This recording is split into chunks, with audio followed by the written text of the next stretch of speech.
katika habari za zamani zilizotangulia za Bani Israili ambazo Mtume SAW alituambia tuzizungumzie, wala hakuna matatizo, na zipo zilizokuwa sahihi na zipo zilizokuwa dhaifu na zipo zilizokuwa hazikusadikishwa wala kukadhibishwa. Nabii Musa alayhi salam alifuatwa na bwana mmoja, akamwambia, wewe Musa ni kalimullah, unaongea na Allah, ni rafiki wa Mwenyezi Mungu, unaongea naye mwenyewe, na kuomba ukiongea naye leo mwambie mja wako fulani anataka kujua katika ilmu, miongoni mwa ilmu anaomba umpe ilmu apate kusikia lugha za wanyama huo wakiongea wanasema nini. Yeye anaona kila paka wakiwa pamoja wakiunguruma, kuku, mbwa, nini, ng'ombe, punda, anaona angelikuwa anapata faida ya kujua nini wanazungumza, kwake ingekuwa bora. Kwa hiyo anakuomba mja wako mpe elimu ya kujua wanyama wanasema nini. Musa akamwambia, sasa wewe ukishajua jogoo na kuku wanasema nini, ndio unataka faida gani upate? Asema itakuwa ni bora kwangu. Nabii Musa akamwambia, aridhika na kile alichokupa Allah, maadamu Allah ameuziba ukurasa huu, hataki watu wafahamu lugha za watu wengine, viumbe vingine, imetosha. Yule bwana anang'ang'ania, Musa, ongea na Mola wako, usinifanyie, usinibanie, mwambie Mungu anijulishe ilmu ya lugha za wanyama. Mwenyezi Mungu Subhanahu wa Ta'ala siku alipokuwa anaongea na Nabii Musa mtume wake, akamwambia, naomba nilete maombi ya mmoja katika waja wako, ya Rabbi anataka kujua lugha hizi za wanyama, mpe. Mwenyezi Mungu akampa. Yule bwana akawa anasikia ndege wanaposema, kuku wanapoongea, punda wanapoongea, mbwa anasikia zile lugha. Sasa akarudi nyumbani kwake. Bahati nyumbani alikuwa ana kuku wake, ana mbwa, anafuga pale, ana mifugo yake, ana punda.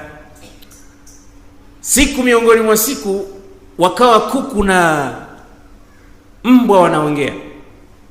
Mbwa anakula kipande cha mkate pamoja na kuku. Kuku anamwambia mbwa, usinimalizie hiki chakula, mimi sina meno kama ya kwako, wewe subiri mifupa na nini utakula, huu mkate niachie mimi ambaye dhaifu katika kutafuta.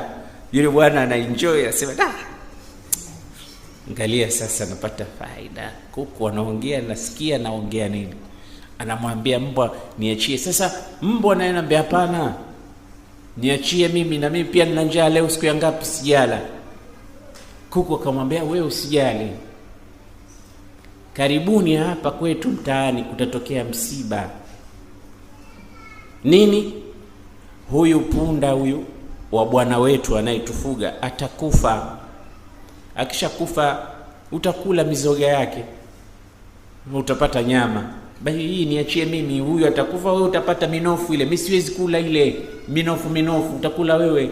Yule bwana punda wangu atakufa. Haraka akamchukua, akampeleka sokoni, akampiga bei ili akafie mbele huko. Sasa kishapata habari kwamba anakufa, akampiga bei, akarudi nyumbani, anahesabu frank. Hakuna franki ziada kwangu, mifano na anahesabu hela zake zile. Kumbe kujua lugha za wanyama kuna raha kweli kweli. Atakufa huko tena, mimi nishauza tena. Amerudi nyumbani, wale kuku na mbwa sasa wanaongea. Chakula kile kimetolewa pale, anakula. Mbwa anamwambia, bwana, unaona sasa nilivyokonda kwa njaa, umenidanganya jana, unaniambia eti kutakufa hapa mzoga nitakula, hakuna aliyokufa. Asema bwana wetu kamchukua yule kamuuza, lakini usijali, niachie chakula hiki. Kunaye ng'ombe anafuga hapa bwana wetu, yule ng'ombe karibuni atakufa. Akishakufa yule utakula wewe. Kasikia jamaa, ng'ombe pia atakufa. Kamchukua, kampiga bei marikiti, karudi na hela. Siku ya tatu mbwa anakaribia kukata roho kwa njaa.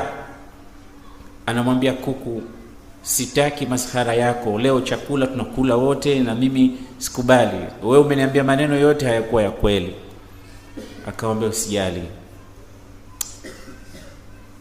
kesho bwana wetu huyu anakufa yeye. Akifa watu watakuja hapa kwa ajili ya maziko, hapa kutakuwa na shamra, watu watapika matanga hapa na msiba, mifupa itakuwa mingi, utakula, atakufa huyu. Hii nakufa mimi sasa? Na kweli yule ameona kile ng'ombe yule alikufa, punda alikufa, kakimbia haraka kwa Nabii Musa, wazimu kichwani. Nini? Nakufa. Toa kabisa habari ya lugha ya wanyama, sitaki kujua mimi. Ulitakia nini? Waswahili wanasema mtaka nyingi na saba upata mwingi msiba.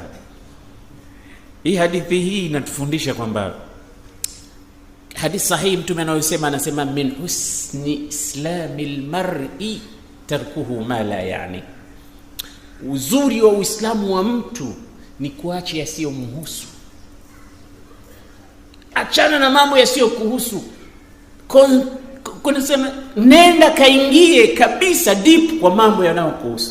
Wewe unataka kujua punda anasema nini, mbwa anasema nini, imehusu nini? Hayo ya wanadamu hujayamaliza. Sasa angelikuwa Mwenyezi Mungu, nimetoa kisa hiki kukuonyesha huruma ya Mwenyezi Mungu kwetu.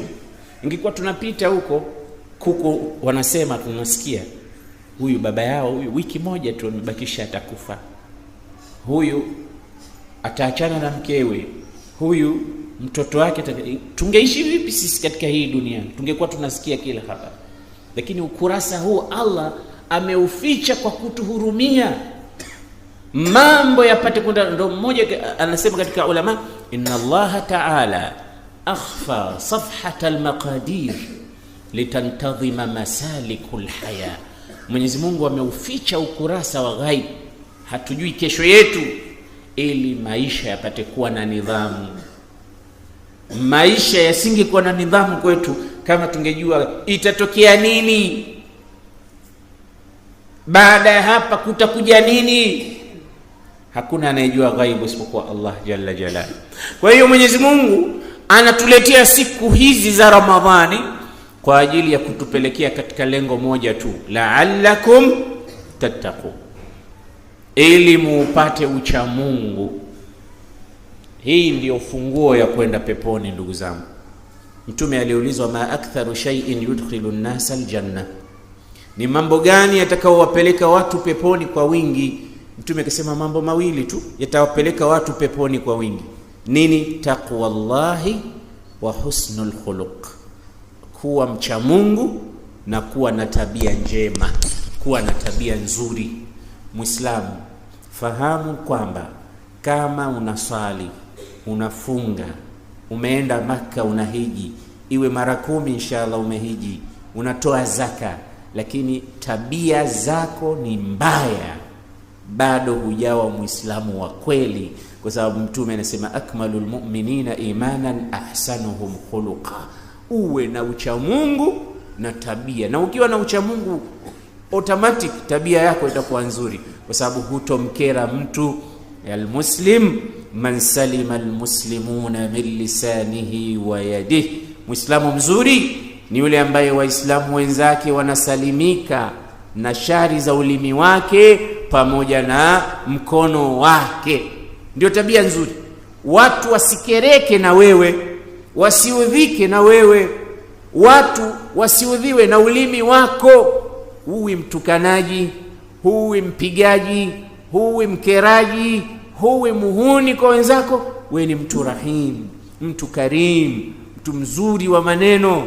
Mtume hakuwa fahasha, anasema lam yakun fahashan, hakuwa mtu wa maneno machafu wala vitendo vichafu. Ndio mtume wetu alivyokuwa. Wala laanan, wala hakuwa mtu wa kuwalani watu. Leo Waislamu kulani watu na kuwatukana watu ndio tabia zao, wakati mtume wetu hakuwa hivyo. Mayahudi walipita mbele ya mtume, wakamwambia mtume pamoja na bibi Aisha. Bibi Aisha mkewe wamekaa pamoja na mtume, assalamu alayki ya Muhammad, assalamu alayki, yani wanajicheka kama wanamsalimia, kumbe wanamwapiza, anambia mauti yawe juu yako, ufe ewe Muhammad. Ndio maana assalamu alayki, lakini wanaitoa ile kama assalamu alayhi, unafikiri kama wamekuamkia. Sasa ukisema ukitikia wanacheka, hajasikia. Mtume sallallahu alayhi wasallam akamwambia wa alaykum, hakuambia wa alaykum assalam, akamwambia wa alaykum, assalamu alaykum wa alaykum. Bibi Aisha akasema wa alaykum as-sa'mu wal la'natu ya abna al-qiradati wal khanazir, laana iwe juu yenu na mauti yawe juu yenu, watoto wa punda, watoto wa kima, nyinyi na nguruwe. Mtume akamwambia Aisha, vipi? Asema hujawasikia kwani wanasema nini? Hawakusema salamu, wanasema assalamu alaykum. Mtume anamwambia Aisha, mimi nimeshawajibu, nimewaambia wa alaykum, sikuongeza chochote zaidi ya hilo huko, na nyinyi pia juu yenu huo huo mliosema. Sasa wewe umeongeza, wewe mtu amekupa kilo, umempa kilo 3. Angalia Mtume sallallahu alaihi wasallam hataki hata uongeze zaidi ya kile mtu alichokufanyia. Ndio utaratibu. Faman i'tada alaykum fa'tadu alayhi bimithli ma i'tada alaykum. Hata katika uadui anasema atakaye kufanyieni uadui mrudishieni kwa kadri ya ule uadui wake, msizidishe zaidi ya pale. Pia kama unataka kuchukua kisasi, isiwe kilo 5, isiwe kilo 2. Ndio Mtume sasa anaambia Aisha, Mwenyezi Mungu hampendi mtu mwenye maneno machafu, mwenye kulaani, mwenye kubughudhi. Mtume hakuwa hivyo kabisa. Kwa hiyo tabia nzuri ni ulimi uwe una maneno mazuri na vitendo vyako ni vizuri. Mwenyezi Mungu Subhanahu wa Ta'ala katika huu mwezi mtukufu wa Ramadhani kuna jambo moja la siri kubwa sana ambalo limetangazwa na Bwana Mtume Muhammad, limewekwa wazi. Isikilizeni hii hadithi ambayo Mtume sallallahu alaihi wasallam amesema ya watu watatu. Al-Imam At-Tirmidhi ameizungumza na kuisimulia na kuipokea. Anasema thalathatun, kuna watu watatu, la turaddu da'watuhum, dua zao wanazozitoa hazirudi, yani zinakubaliwa moja kwa moja. Wasikilizi watu watatu hao, alafu chukua hatua, ima uwe wewe mwenyewe au uende kwa mmoja katika hawa watu watatu ukamwambie niombee dua kwa Allah, kwa sababu miongoni mwa dua zisizorudishwa wewe nimeona una sifa miongoni mwa sifa hizo. Nataka dua. Sote hapa tuna matatizo yetu mbalimbali, tuna balaa nyingi zimetukabili, tunaomba angalau tupate takhfifu ya mambo tuliokuwa nayo. Kumbe kuna watu watatu ambao dua zao wao wakinyanyua mikono wakaomba hazirudi. Dua ya mwanzo, imamun adil, kiongozi muadilifu. Kiongozi muadilifu, kiongozi ni mtu yoyote ambaye ametawala uongozi wa pahala fulani. Hata imam ni kiongozi, hata mzee wa mtaa, head wa mitaa, vijiji hivi ni kiongozi.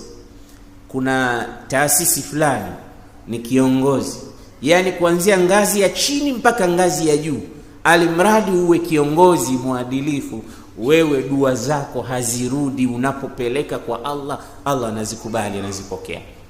Kwa hiyo nenda kwa kiongozi wako ambaye ni muadilifu, mwambie nipe dua.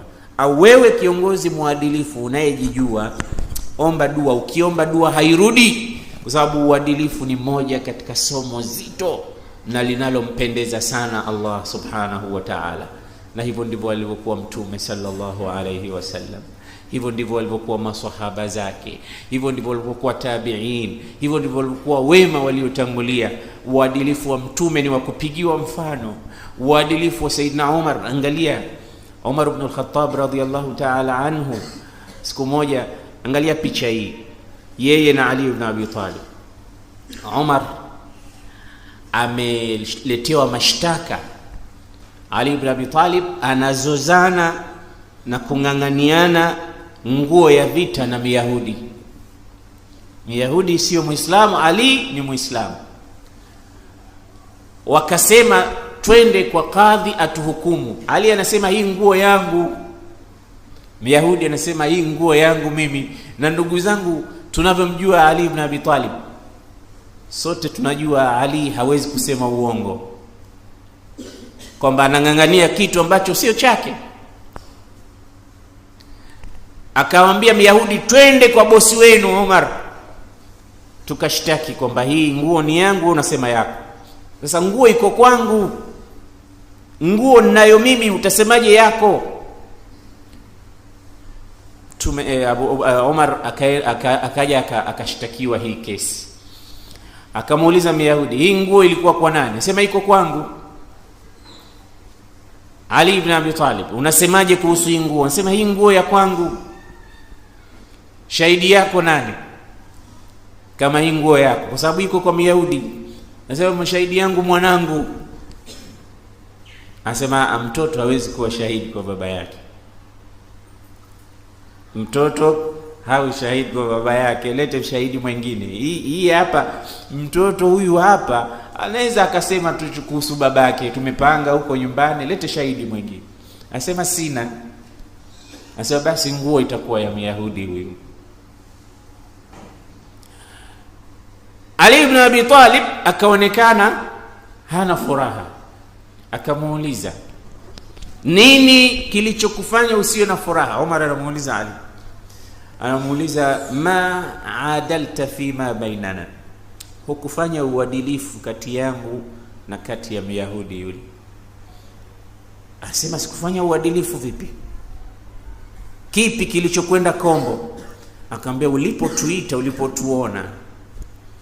ulipotuita kwa ajili ya kutuhukumu, mimi uliniambia ya Abul Hasan taal, mimi uliniita hivyo, babake Hasan njoo. Alafu Myahudi ukamuita tu, na wewe njoo, hukumuita babake fulani, na wewe Myahudi njoo. Huo si uadilifu katika Uislamu. Sote ungetuweka sawa, mimi umeniita babake fulani na huyu ungemtafutia kitu kikawa sawa sawa na mimi. Hilo ndilo ninaloona kwamba hukufanya uadilifu. Lakini hukumu uliyoitoa katika nguo ni sahihi kabisa, lakini ulivyotuita hukufanya uadilifu. Huyu pia ungemuita babake fulani. Angalia masahaba walipokuwa wanaona mpaka namna ya kumuita mtu uwe na uadilifu. Adala Umar ibn Khattab, Umar ibn Abdul Aziz, wote ni wakupigiwa mfano. Watu aina hii ambao wanamuogopa Allah, wakinyanyua mikono dua zao hazirudi. Imamun adil. Dua ya pili, da'watul madhlum, dua ya mtu aliyedhulumiwa. Kudhulumiwa, mtu amechukua shamba yako, mtu amechukua duka lako kwa dhulma, amekunyang'anya haki yako, jambo la kwako, isiwe na wewe umedhulumu vile vile, kakunyang'anya kitu ambacho ni haki yako.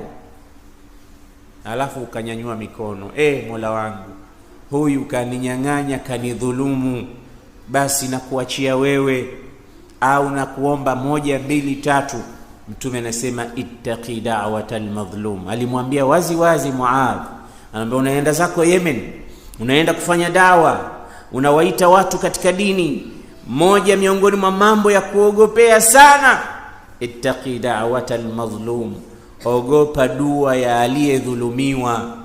Fa innaha laysa bainahu wa baina Allahi hijab, hiyo dua ya mwenye kudhulumiwa haina pazia. Ikishatumwa na mwenyewe, yarfa'uha Allahu fawqa anani sama, Mwenyezi Mungu anainyanyua mpaka juu ya mawingu. Wa yaqulu li sahibiha, anamwambia aliyeituma hiyo da'watul madhlum, wa izzati wa jalali, na apa kwa nguvu zangu zote, la ansurannaka walau ba'da hin, nitakunusuru ewe mja wangu hata kama ni baada ya muda, hata kama ikipita wakati, lakini ni lazima nitakunusuru kwa hichi ulichofanyiwa. Ogopa sana dua ya mwenye kudhulumiwa. Muislamu yoyote kama ameshiba Uislamu wake, anaogopa sana kumdhulumu mtu, kwa sababu anajua yule niliyemdhulumu amepewa ofa aombe, na makubaliano kati yake na Allah ni kwamba atakubaliwa dua yake. Ogopa sana, ogopa. Usimdhulumu mtu yoyote, hata ikiwa ni kiumbe kama mnyama, usimdhulumu. Wanyama pia. Hamjasikia hadithi sahihi ya Mtume kwamba yupo mwanamke alikuwa ni muhuni, lakini amekwenda kunywa maji kwenye kisima, akampata mbwa anaramba mchanga kwa ulimi wake. Yule mwanamke akasema, huyu ana kiu kama nilivyokuwa mimi kiu. Akashuka kwenye kisima, akachota maji mwanamke yule kwa kiatu chake, akaja akampa mbwa. Mtume anasema Mwenyezi Mungu akamsamehe makosa yake yote ya uhuni wake kwa sababu ya tendo lile. Na kuna mwingine kamfunga paka, akamzuia paka, akawa anakufa njaa, hamwachi kwenda kutafuta wala hampi chakula. Mtume sallallahu alayhi wasallam mwanamke huyu akaingia motoni. Sasa dhulma, usifikiri tu ni binadamu. Ukawa una gari yako ukamwona paka kalala pahali, ukenda hasa ukamfuata ukamponda, dhulma. Au mbwa, dhulma. Sikwambii mwanadamu, hata kiumbe chochote cha Allah usikidhulumu. Ndio anasema msemaji, la tadhlimanna idha ma kunta muqtadira fadh-dhulmu tarji'u uqbahu ila an-nadami tanamu 'aynuka wal madhlumu muntabihun yad'u 'alayka wa 'aynu Allahi lam tanami. Usidhulumu ndugu yangu, kwa sababu ukidhulumu, marudio ya dua ya mwenye kudhulumiwa yakikusibu, mwisho wake ni mbaya. Wewe unalala usiku na aliyedhulumiwa halali anageuka huko akikumbuka haki yake, anakuapiza, na Mwenyezi Mungu halali abadan anapokea maombi yake. Ogopa sana dhulma. Na dhulma nyingine ambazo tunazifanya sana ni kuwadhulumu dada zetu sisi wenyewe katika mahari, katika mirathi. Utaona mtu ana dada zake, ndugu zake wa kike, baada ya baba kufa, yeye anachukua mali zote, watoto wa kike hawapati kitu. Nasema hawa si wameolewa huko, waume zao wanazo hela, watawapa. Allah anasema yusikumullahu fi auladikum lidhakari mithlu hadhil unthayain fa in kunna nisaan fawqa ithnatayn falahunna thulutha ma tara wa in kanat wahidatan falaha an-nisf wa liabawayhi likulli wahidin minhuma as-sudusu mimma taraka in kana lahu walad fa in lam yakul lahu waladun wa warithahu abawahu faliummihi mpaka mwisho wa aya. Amepanga Allah kila mtu apewe haki yake katika mirathi. Wewe kwa sababu ni mwanamme, mashamba yote unachukua wewe, maduka yote unachukua wewe, hela zote unachukua wewe, unaenda nazo, unapotea, unawadhulumu ndugu zako, unamdhulumu. Na wengine sio ndugu zao, wengine ni mwanamke yule ameolewa pale, mumewe anakufa, anakuja yeye kwa sababu yule ni shemegi yake, kaka yake ndo alomuoa yule, na kaka amekufa, mali zote anachukua yeye. Yule mke anamkick out, anamwambia wewe umekuja kutoka kwenu, huna chochote, hii mali ya kaka yangu. Anachukua yeye mali zote, na yule mke anaondoka na vitoto havina mbele wala nyuma, mali ya baba yao anachukua mtu mwingine. Dhulma. Mtume anasema ittaqu dhulm fa innahu dhulumat yawm alqiyama. Kiza kimoja cha kudhulumu ni viza vingi siku ya kiyama. Huoni kitu kwa kiza siku hiyo. Au ukenda ukanyakua ardhi ya mtu. Mtume anasema mwenye kunyakua kadri ya shiburi moja tu ya ardhi atabebeshwa nayo siku ya kiyama. Na ardhi hii mpaka chini huko ziko 7, zote zitakuwa juu ya shingo yako. Kipande tu cha shibri moja kwa kuchukua kwa dhulma. Kweli Waislamu wanapaswa kuogopa sana dhulma. Dhulma ni kitu kibaya, na usione kuna baadhi ya watu humu ulimwenguni wanapata shida, pengine ni dhulma tu walizodhulumu watu wengine. Mara nyingine anapata wazimu, anaokota makopo, siku nyingine ni maradhi, lakini siku nyingine kuna sababu. Kuna sababu nyuma yake. Umedhulumu, umefanya nini? Angalia historia yako. Usidhulumu mtu, chukua haki yako. Haki ya mtu mbaya usichukue, labda akupe mwenyewe kwa mapenzi. Muadh anaambiwa na Mtume, ogopa sana da'watul madhlum, haina pazia. Sasa aliyedhulumiwa naye Mwenyezi Mungu amempa nafasi ya dua kukubaliwa. Huyo ni mtu wa pili.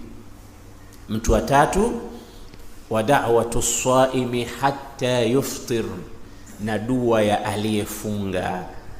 Hapa sasa sote tumeingia. Inshallah sote tumeingia hapa. Kama tumefunga kweli, basi tuna nafasi ya dua ambayo tukiomba kwa Allah hairudi. Ofa hii umepewa na Allah subhanahu wa ta'ala. Sasa tumeomba nini sisi? Tunataka nini sisi? Panga vizuri listi ya mambo yako unayoyataka, lakini angalia vizuri. Angalia vizuri. Usije ukawa unataka tu mambo ya duniani. Hii ni nafasi umepewa. Mtume aliamka usingizini usiku, anakwenda kusali kwenye kizingiti cha mlango wake, akamuona sahaba amelala pale, akamsikitikia sana. Akamwambia, mbona uko hapa? Unafanya nini? Anambia, sina pala pa kulala, mimi ndo nalala hapa ya Rasulullah. Maskini wa Mungu. Hebu omba unataka nini kwa Allah, mimi nitamuomba Allah akupe unachokitaka. Sasa hivi unataka nini? Angalia golden chance.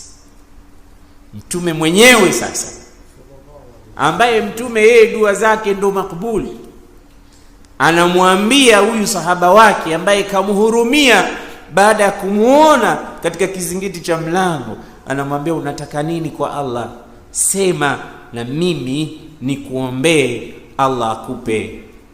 Yule ikaja nafasi hiyo. Hapa nimeipata nafasi, kama tulivyopewa sisi nafasi. Sasa listi ya mambo yakaja hapo. Nichague nini ninachotaka? Mtume ananiambia, sema unataka nini, nichague nini? Hebu nikupe wewe nafasi. Ingelikuwa wewe ungesema unataka nini? BMW, Range Rover, Allah bihet. Na mtu anasema ukweli wake, ndio. Kila mmoja namna angechagua, angesahau vitu muhimu sana. Angechagua mata'u dunia, wa dunya dhillun zailun. Tusemali walidunya mathali wa mathali dunya karakib istadalla tahta ash-shajara thumma raha wa tarakaha. Mnadhani kwamba Mtume alikuwa yeye ndo alikuwa na aula zaidi kupata mali? Zipo riwaya nyingi tumesimuliwa katika hadithi kwamba majabali yalimwambia Mtume, ukitaka sote tubadilike dhahabu iwe kwako. The richest man in the world, tungekuwa tunamzungumzia Mtume sallallahu alaihi wasallam. Siku moja Jibril amekuja, anamwambia Muhammad, huyu Jibril hajawahi, asema huyu mtu, kuna malaika hajawahi kuja hapa ulimwenguni, ndio mara yake ya kwanza nimekuja naye. Jibril anamwambia Mtume, amekuja, msikilize. Anasema Mwenyezi Mungu ameniambia nikuulize, unataka kuwa mtume mfalme au unataka kuwa mtume wa kawaida tu, siku nyingine unapata siku nyingine unakosa? Akamwambia, mimi niwe mfalme, niwe mtume tu wa kawaida. Ajuu yauman wa ashba'u yauman, siku moja nakula, siku moja yote haya aliyata. Kwa nini Mtume hakusema niwe kama Nabii Suleiman? Kwa nini? Na kwa nini katika dua zake Mtume alikuwa akiomba akisema, Allahumma inni as'aluka alhuda wat-tuqa wal-afafa wal-ghina, ya Rabbi nakuomba utajiri. Alikuwa akiomba al-ghina. Nini maana ya ghina? Utajiri. Akiomba utajiri. Sasa kwa nini anaambiwa na malaika unataka ufalme, anasema hapana, sitaki? Majabali anamwambia tugeuke tuwe dhahabu, anasema hapana, sitaki. Sasa utajiri gani anataka? ghina nafs, utajiri wa roho, utajiri ule ambao sio wa kuchusha, anacho cha kutumia yeye na wake zake na watoto, ile kafafan ambayo ndio inazungumziwa. Anamuuza Abu Dharr, unafikiria utajiri ni nini? Kathrat al-arab laysa al-ghina an kathrat al-arab. Utajiri sio makontena mengi wala mali nyingi wala maduka mengi, lakini al-ghina ghina an-nafs. Utajiri na utajiri wa nafsi. Ndio maana unakuta kuna watu leo ni matajiri lakini kwa hakika ni maskini, na kuna watu ni maskini lakini kwa hakika ni matajiri, sababu roho zao ni tofauti. Ibrahim ibn Adham alikuja tajiri mmoja akamwambia, nimekuja kukuletea sadaka. Ibrahim ibn Adham akamuuliza, nitaikubali sadaka yako lakini kwa masharti. Sharti gani? Akamwambia, wewe ni tajiri au ni maskini? Akamwambia, mimi ni tajiri. Akamwambia, sawa. Je, unataka utajiri wako uongezeke au upungue? Akasema, nataka uongezeke. Akamwambia, basi wewe sio tajiri, wewe ni maskini tu. Maadamu unataka tena kuongezeka, siwezi kukubali kitu chochote kwa mtu yeye mwenyewe anataka kiongezeke. Basi chukua, ongeza, usinipe mimi. Maskini na utajiri sio kwa mali nyingi wala kwa huna kitu. Ndio maana mtume wetu alikuwa anaomba utajiri, na kweli alikuwa tajiri mtume sallallahu alaihi wasallam. Wa wajadaka ailan fa aghna, alikuwa ghani, lakini sio mali hizo, utajiri mwingine. Lakini unaweza ukawa na utajiri wa kutisha na ukakupeleka pahala pabaya, na ukakupeleka pahala pabaya.